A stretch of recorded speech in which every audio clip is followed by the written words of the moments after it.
from 1 Kings. But will God indeed dwell on the earth?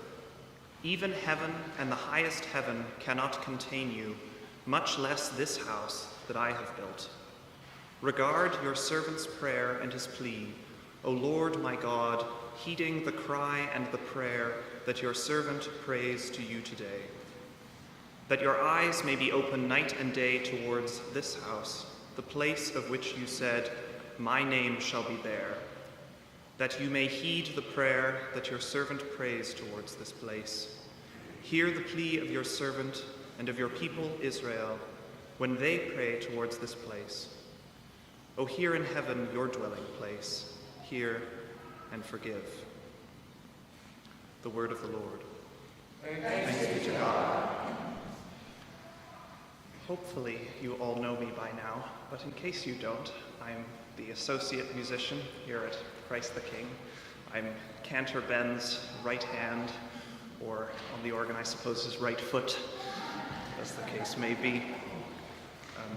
I myself am not a native Lutheran. I was baptized in the Episcopal Church, and I've played organ in many different denominations. There's nothing scarier, I can tell you, than playing in a brand new church. Everyone worships in their own way, and many aren't aware of the normal things they do every week that are unique to their worship service. I first played a Lutheran service at a small church in Leipzig, and I asked the priest one of the questions that I always ask: when should the gathering hymn start? Sounds sort of normal, I suppose. But you see, everywhere I had played, the gathering hymn is the beginning of the service. I have so many minutes of music for a prelude, and I need to know in advance when to start that hymn. And so at every church, this might have been a few minutes earlier, a few minutes later. But this priest looked at me confused, so I said again, when should my prelude end and for the service to start? And he explained, our service does not start with the gathering hymn. It does not start with the prelude. It starts with the bells. And so, like for that church, our bells are very special to us. We pride ourselves in having actual, real bronze bells and a devoted team of bell ringers. And we consider their peals to be an actual part of our worship, not something that precedes it. Our bells not only call us to our sanctuary, but as we sit and collect ourselves, they call us to begin to open our ears and prepare to hear God's word. Our reading for the week comes from Solomon's dedication of the temple in Jerusalem. The 6th chapter of Kings details just how extravagant and lavish this new construction was. The grand masonry, carpentry, and sculpture work.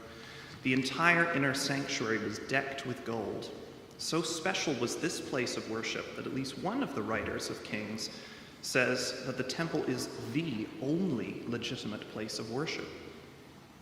In our reading, Solomon recognizes God's transcendence, being entirely above these worldly treasures. But he also calls his temple God's dwelling place. Not literally, he explains that God's presence, his attention, and his name are all there, even though he himself is not. The hymn which we're about to sing, and it's paraphrased on our C-sharp bell, the mid-sized bell, is based on the same passage of Kings. It goes a little bit further, saying that no matter how fine our sanctuaries are, his temple in heaven surpasses them. And no, God does not literally live here in any of our places of worship, but his love for us is such that he chooses to live in us. This Lent, we're reminding ourselves of the many special and unique treasures of our temple here.